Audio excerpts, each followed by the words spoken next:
amy02, and this is a continuation of the interview with my sister Amy Better, who is Vice President of the Wilderness Society. We're talking about the importance of nature to people, and I think you'll enjoy it. And where is this adage found? Some other part of the world? I think it was Native American, but I don't know. You know, you hear so many things. Well, so the other thing that I was thinking about was nature deficit disorder, which is this new term which has to, I guess the two stories that came to mind when I was thinking about that were, well, one is more about the first story, the love of nature. I can remember when Lena, our Danish exchange daughter, lived with us. Mm-hmm. One morning I came down and she was just going wild. Nancy, I saw this. I think it was a bird. It was this little tiny thing, and it came to the feeder here. And I said, yeah, it's a hummingbird. Yeah. There are no hummingbirds in Europe. Right. She was going gaga over this amazing, exotic creature, which to us was an everyday denizen of the part of Madison we were living in. So for the next week, I sat there with a camera trying to catch a picture of a hummingbird for Lena. Yeah. So that was sort of the one side of the story, but the other side was sitting in the same place with Linnea's good friend, Kate Waterman, one day. And she was maybe 17 or 18, and she said, Nancy, there's a bird out there. What is it? And I said, oh, Kate, you know what that is. She said, oh, really? I don't know what it is. And I said, you've got to be kidding. What was it? You don't know that's a robin? Kate Waterman did not know any birds. Wow. She was very much an outdoor kid, played a lot of soccer, loved going off, hiking and canoeing and stuff, but she didn't know any birds. Interesting. And I just thought that was so strange, coming from a small town where we just always saw birds, and so we knew lots of different birds. But, I never felt like we knew birds that would, like robins and cardinals and things like that. But for me, I never really appreciated birds or sought them out in any way until I had a pair of binoculars in graduate school. And all of a sudden I had a pair of binoculars that I could have at any point, and they worked, as opposed to, the old ones we had at home, which you could never get them to focus. Right. And literally it was a new window on the world. And I could see things beautifully, carefully, finely detailed. You could see the beauty in each of those animals. Even the birds that were sort of, not all that gorgeous, bright. They're just beautiful. And that's when I got into birds. It was only when I could see them, which goes back to your comment about Diane Ackerman. When you really get to experience them, then, you care.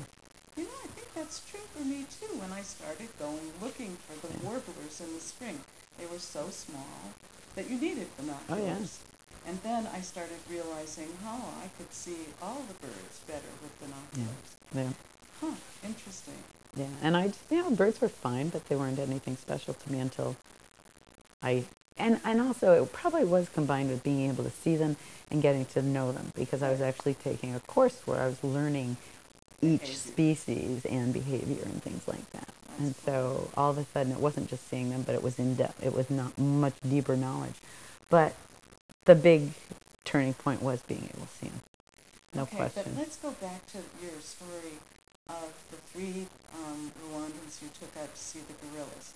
Because I think those three people had very, like the range of experience of being thrown into contact with a part of nature they'd never seen before. There was this Scottish professor, and I don't remember his name, who took kids from inner city Edinburgh out into the Highlands, into the wilds of Scotland. And these kids, he said, by and large, their first reaction was fear, because it was totally unknown to them. Yeah. But as they stayed there over the first 2 or 3 or even 4 days, after a while, instead of being fearful, they got angry, because they realized that they had been deprived of this aspect of life, and that they wanted this. They wanted the quiet, they wanted the calm, they wanted the animals, they wanted the forests, they wanted, all of this, interaction with something that was more than just human. Yeah. And I think that's what major deficit disorder has to do with it. We are now starting to be more and more urban populations. We live in cities that therefore have much less contact with more natural type of landscape. And people... Well, and even our natural landscapes are more and more impacted by our actions.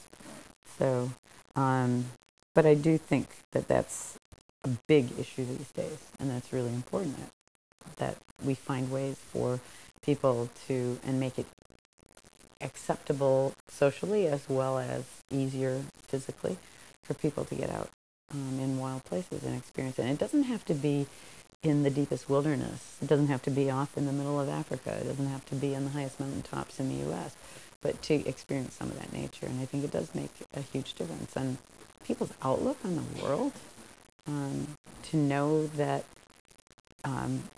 for me personally, it centers me in a really different way in the world where we don't have complete control, where we have to be a good bit more humble about our place in that world.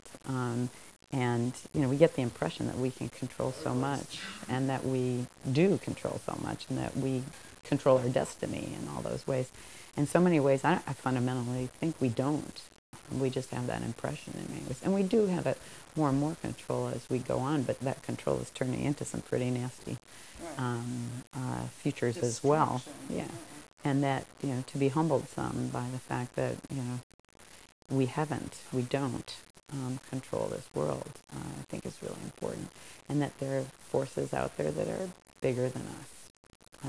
And that I go out and feel that there's this kind of balance in my life and who I am when I'm there that I have to remind myself of when I'm not.